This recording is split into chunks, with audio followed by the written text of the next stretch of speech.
Hello there. Welcome to Chapter 3, The Brain and Cognitive Development. I hope you enjoy this video as much as we've enjoyed watching yours. There are 5 components of Chapter 3. The brain, the cognitive developmental view, the information processing view, the psychometric intelligence view, and social cognition. It has recently been observed that a child's brain develops differently than an adolescent's brain, and that an adolescent brain is still developing. The brain consists of neurons, made up of a cell body, dendrites, and an axon.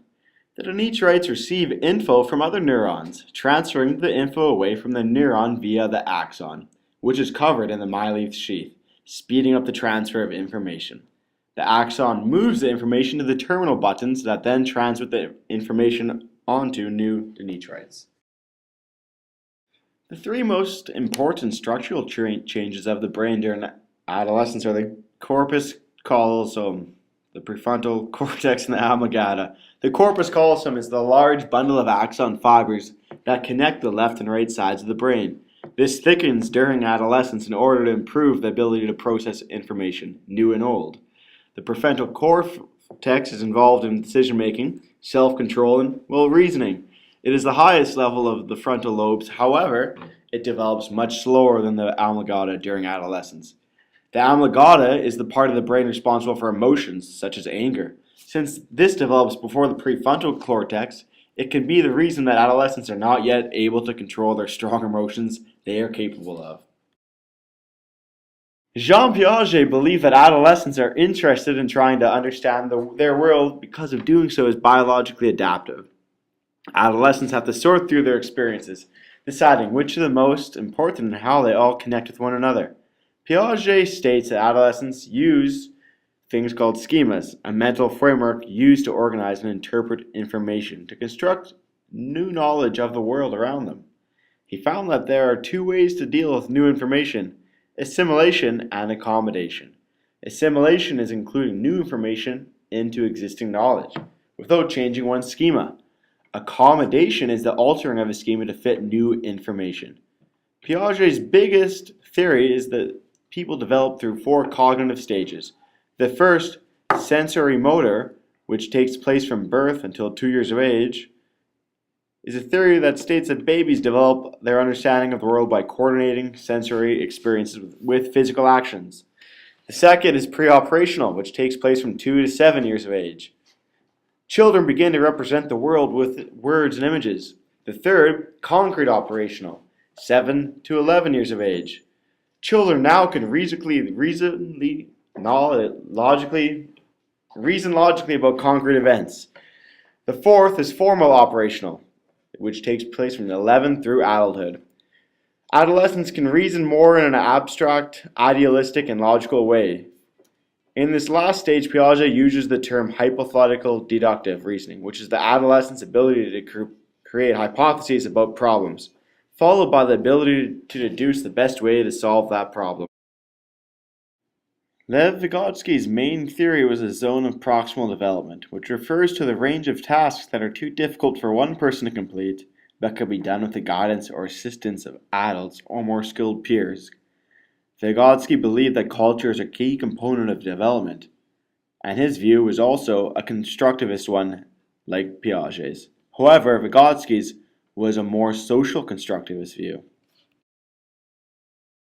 Wisdom is expert knowledge about the practical aspects of life that permits excellent judgment about important matters. As adolescents mature, they develop much wisdom. This wisdom helps them solve problems in everyday life. As children grow older, they develop cognitive resources, which is the ability to focus on multiple tasks at the same time. Younger children are more prone to have one-track minds. The speed of processing these tasks decreases as children mature, as it becomes much easier to think critically and more efficient. Adolescents also gain attention spans. Attention is the concentration and focusing of mental resources. There is selective attention, which is focusing on a specific aspect of experience that is relevant while ignoring others that are irrelevant. There's divided attention, which involves concentrating on more than one activity at the same time. Sustained attention is the ability to maintain attention to a selected stimulus for a prolonged period of time.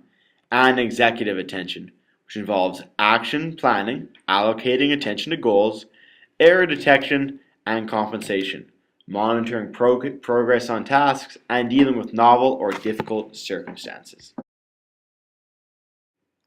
Memory is the retention of information over time. Short-term memory is a limited capacity memory system in which information is retained for as long as 30 seconds, unless information is further rehearsed.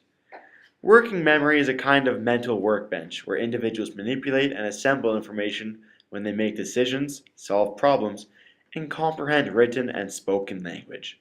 Long-term memory is a relatively permanent memory system that holds huge amounts of information for a long period of time.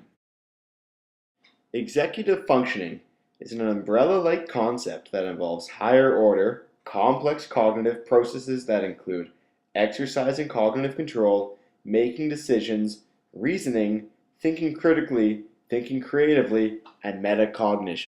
Adolescents increase their critical thinking skills. They do this by thinking about their own thinking patterns, or metacognition. What does it take to become an expert at something? Experts spend many hours deliberately practicing a certain skill, and they also have talent in that same skill as well. Intelligence is the ability to solve problems and adapt to and learn from everyday experiences. Alfred Binet created the first intelligence test in 1905. William Stern followed 7 years after and created the first IQ test. Robert Sternberg proposed that intelligence comes in three different forms.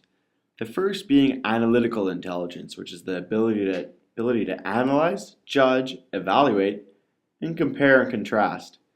Creative intelligence consists of the ability to create, design, invent, originate, and imagine. Practical intelligence involves the ability to use, apply, implement, and put ideas into practice. It is important to develop your classroom instruction that gives students the opportunity to learn through all three of these types. Howard Gardner developed 8 intelligences, or frames of mind. These are verbal, mathematical, spatial, bodily kinesthetic, musical, interpersonal, intrapersonal, and naturalist. Nature and nurture. What affects our intelligence more? The hereditary factors that we were born with, or the environment in which we live? Researchers agree that both factors contributed to our intelligence. Social cognition refers to how an individual conceptualizes and reasons about their social worlds, the people they watch and interact with, their relationship with those people, the groups they participate in, and the way they reason about themselves and others. Adolescent egocentrism is the heightened self-consciousness of adolescents, which is reflected in their belief that others are as interested in them as they are in themselves, and in their sense of personal uniqueness and invulnerability. Thank you for watching our video presentation. I hope that we have strengthened your knowledge on this chapter of adolescence.